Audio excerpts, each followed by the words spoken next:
just can't stop, won't stop hustling. But I just Grinders and grindettes, what's happening?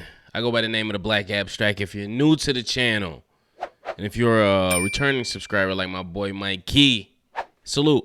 Let's get into it. WU-TANG, an American Saga, episode 5, I believe, entitled Visionz. Let's get into it. So a lot of people had a big gripe with the last episode when they were on the ferry. And he was kind of like, I guess he was trying to make amends between Raekwon and Ghostface, Power and Divine. I thought the episode was necessary. It wasn't the best episode. It was kind of slow pacing. I did feel that it was necessary to show how these characters eventually mended defenses and became one of the best duos in hip hop of all time. But let's move on from that. This episode takes place kind of like center after that. You got, listen, they is paying their dues in every sense of the word. Episode starts off with all the members in the room, a small ass apartment, looking at contracts, and they're thick as hell, and they like, yo, what the hell is this, man? And you see Method Man like, man, son, I'm not signing this shit. Everybody's signing it. And then you go back, the camera pans and it comes back. It says, I believe a day earlier or a couple of hours earlier. And you see Divine and RZA sitting in a lawyer's office, and they're trying to make Wu-Tang Productions an official thing. You got Divine sitting in his best Brooks Brothers suit that he borrowed from his girlfriend's dad. You got RZA in there just fatigued out, making fun of Divine. But they go in this little shady-ass lawyer's office, and he's trying to tell him to do some shady shit, which I think might have actually happened in real life, if I'm not mistaken. But he's like, listen, you can't give them all equal equity and stakes in the company. You should keep their shares because it's just better business. He's like, listen, you got to talk some sense into your business partner. He's telling Divine he has to do this to RZA. RZA's like, listen, no, man, this is a spiritual thing, yada, yada, yada. And I'm thinking in my head, bro, this is business at the end of the day. Yes, they're your brothers. You say they're your brothers. I know you got love for these individuals, more love than some from others. But at the end of the day, it's business, man. That's how you got to look at it. It's business. And you're handling the business. So at the end of the day, you got to look out for your bottom line, and you got to look out for number one. We cut from that. We see Raekwon, Ghost, RZA, and I believe Jizza in an apartment, a ratty little claustrophobic ass apartment, and they're trying to put this together. And they're like, listen, this is gonna be the studio. So they making this whole apartment into a studio. Raekwon's like, listen, can't you mess up the lease doing that shit? You know what I'm saying? He like, yo, cause my mom, and RZA just cuts him off. He like, yo, I don't give a fuck about none of that. This is what we doing. So they done took a housing project and just turned it into a studio. And if you watch Power, you remember Rock was doing this and the guy told her she couldn't do it. We see what happened to him. But yeah, they got everybody playing their roles. Ghostface and Ray are building the booth and the structure for the booth. You got fucking ODB going to get crates. He brings back a bunch of eggs.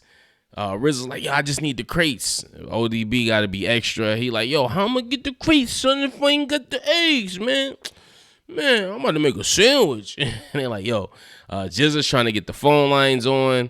So everybody's playing their respective roles in this apartment. And RZA and Power is out getting all the equipment. He's down to his last, spending all his money on this shit, trying to make it happen. And Divine is reading over the contracts, coming up with the contract. So I'm like, listen, this is dope. They got everybody playing their part in their position, doing what the hell they need to do in order to make progress. And that's what I love, man. Back when I started music, that's how me and my compadres was, man. We had an in-home studio.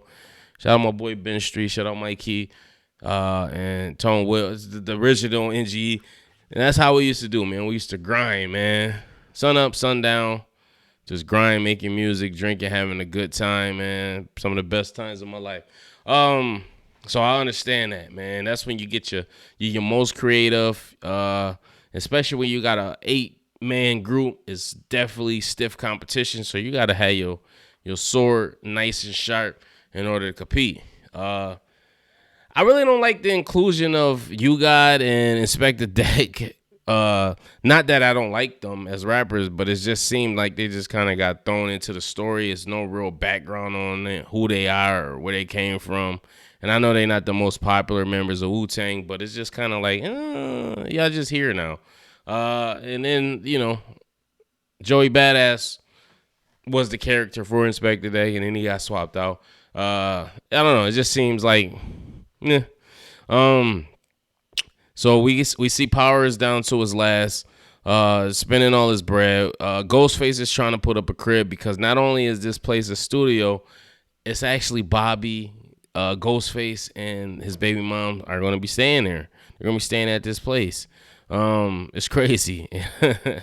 And listen, we see Divine's girlfriend's dad is calling, trying to get his suit back. Listen, Divine girlfriend, man, she is all right too. Good job, Divine. She definitely a looker. And she's trying to get the dad his suit back, and he's like, "Yo, I need it for 3 more days." And I'm like, dude, if you don't get to, why do you got a suit on? What are you doing? Like, what are you doing? You're pretending to be a business person. You don't need to wear a suit. You can be a business person without wearing a suit. But that's Divine for you. I guess he got to play the part. The lights go off in the apartment. RZA's trying to plug everything. They get all the equipment together. They about to get started. They all got plugs everywhere. And listen, you can sense some tension is going on between Dennis and Ray the whole time. You know what I'm saying? It was weird, especially when Power came in there, and RZA was like, "Yo, we need 2 mics. How are we gonna do skits with 1 mic?" And Power like, "Yo, man, I'm paying for all this shit. You know how much I paid for all this shit?" And he paid like 20 racks for all that shit. I'm like, damn, paid 20 racks for this bullshit? I just put my studio together, which I'm going to be doing a video on, and I ain't pay that. I paid a grip for some shit, but I ain't paying no 20 racks. And my shit is over that shit, I'm going to just say. But I guess that was the times back then. I don't know, or that's just fluffed up for the show.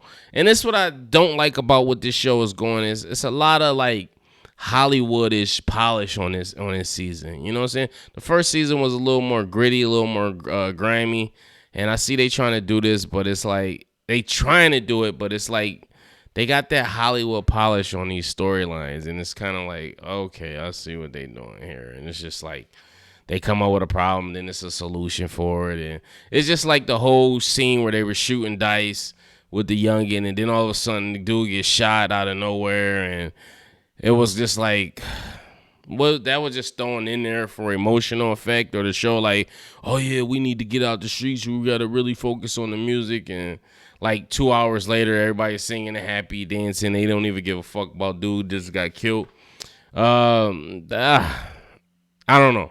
Listen, they had a good thing going the first season, but you know how shows is, man. They got to get super crazy. We see the guy trying to bring the logo. He's trying to make the Wu-Tang logo, and he's coming up with all these crazy ass pieces. You know, he got a guy holding a hand holding the head. I thought that was dope. But Divine's like, listen, no, that's not it. Like it's crazy. It's like buying a house. You know, when you go see a certain house or apartment, this is it. This is what I want. Same thing with a logo. You just know what you want. As always, when I got my Black Abstract logo, I just knew. I'm like, okay, yeah, this the one. This the one right here. And they didn't find it. Dudes asking for payment or like, yo, I got to pay a little more. He's trying to ask Power for more money. Power like, listen, I don't have any more money, man. I'm broke. And I'm like, dude, ain't you selling dope? Like, you better get out there and do what you fuck you need to do. But he like, yo, they get into a little spat. He's like, yo, I don't got no more money, blah, blah, blah. He like, yo, next you're going to be asking me for business cards. And he's showing the paper. That's what it was. So, listen, they got Power fronting them everything. Power the D-boy of the crew. But the D-boy running low, man. And they're like, yo, we got to get our shit off. Like, we got to get this shit done.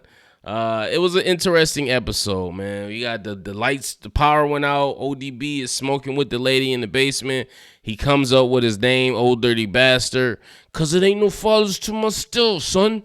That was a bad impression. Let me see. Cause it ain't no fathers to my still, son. Nah, I don't like that one either. But he's smoking with the lady in the basement. She like, yo, what's your real name? He like, yo, it's A-Son.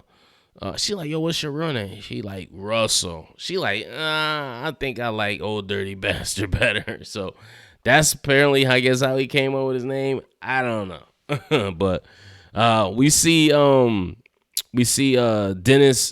Dennis goes out to meet up with this girl. She comes back in town, and what's going on with her hair? But anyway, she comes back and she sees like all these niggas in the studio. And I know that feeling, dude. I done been chilling with a guy, had a girl come over. She want to chill. And I'm trying to like tell her like, nah, that ain't a good night. Like I told you, we used to be at the studios getting it in.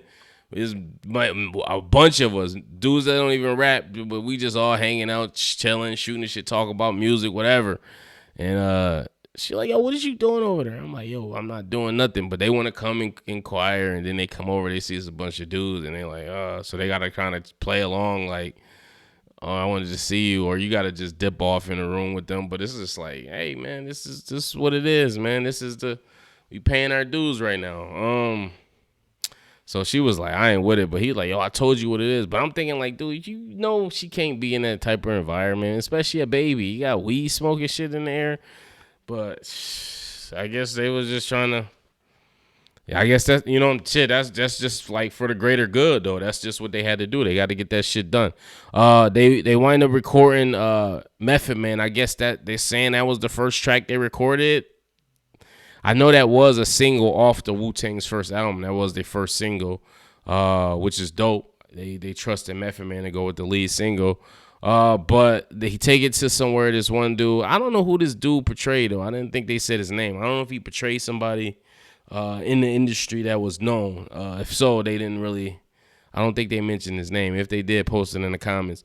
But go see this dude and he's playing a track from me like, yo, it's too grutty. Like I can't play it. It's a dope track, but it's too muddy. You need this. You need it to hit here. It got to be mixed and mastered. So now they like it's another cost, and that's another thing I used to deal with when I was doing studio. We were in the studio, we had all our equipment to shoot, but we didn't know how to mix and master. We just know how to record, do a light mix, EQ some vocals, do this. But you gotta like EQ that shit to where you gotta have a fine ear to it and really like work out the nooks and crannies of it, man. You got people that's super like efficient at mixing and mastering a song, man. And the mix and master version, the shit you hear on the radio, man. That shit got that nice polished crisp to it. It's nice and loud. You hear the studio version, it's all muddy. The vocals is all over the place. So now they realizing, okay, there's another cause. He like, and Power, this is the same shit we went through. We was just like, yo, why the fuck did we spend all this money to get this if we still got to go to another studio to have it done? And that's what we were of our work. We were so prideful, like we didn't just want to put shit out. We wanted to have it done. We to have it fully polished and presented to the world like we were in the industry, man. That's just the way our crew did shit. But so he like, yo, another expense. He's like, yo, I ain't got no more money. So that was another thing. Dennis's girl winds up going over to Divine's woman's house. They wind up hanging out for a little bit. Jizza's trying to get somebody to cut the phone on still. The whole episode, he ain't been able to. He finally decides to say, peace, God, before, as the operator comes on the line, I guess to connect with the other 5%ers. And he winds up connecting with one at the end.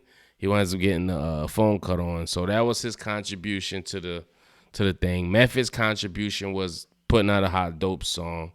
You guys' contribution, you guys' contribution was to just stand there. Inspector Deck just got out of jail, so he just had that out of jail energy. Obviously, RZA's contribution was the beats, the studio. He just the overall overseer. Ray and Dennis were the ones that made the booth, so that was their contribution. They put the groundwork into the apartment, et cetera, et cetera. ODB got the A crate. So that's what this episode really centered around. Everybody's contribution to this particular group and it was all for the name of the Wu-Tang, which we see the logo at the end, and you just know that was it. And Divine also gives a hint. He's like, yo, we need something like the bat signal that's calling out to people. And I think he just took that idea and just advanced on it. And we get the logo that we seen, that we saw. So all in all, listen, I thought it was a decent episode, man. I don't like the Hollywood shit they be trying to throw in there. I think they watering it down a little bit with this season. I was wondering how they were going to bring, what the fuck is her name? Ghostface's girlfriend. I don't know. Y'all know I'm bad with names if y'all been watching my channel. I'm old. But I was wondering how they were going to start including her in the seasons, because she's part of, her name is in the beginning of the show. And I'm like, yo, they ain't really been showing her like that. So a lot of the characters got scaled back to bring in new characters. Like the mom, we don't see her as much. The little brother, like pretty much they family, we don't see them that much. So they got scaled back in order to bring in, I guess, other characters like You God and et cetera, et cetera. But all in all, I thought it was a decent episode, man. Out of 10, I'd probably give it like 5, 6. It was all right. It was cool. Let me know what you guys think. Post your comments below. If there's anything I left out, like I said, I'm old.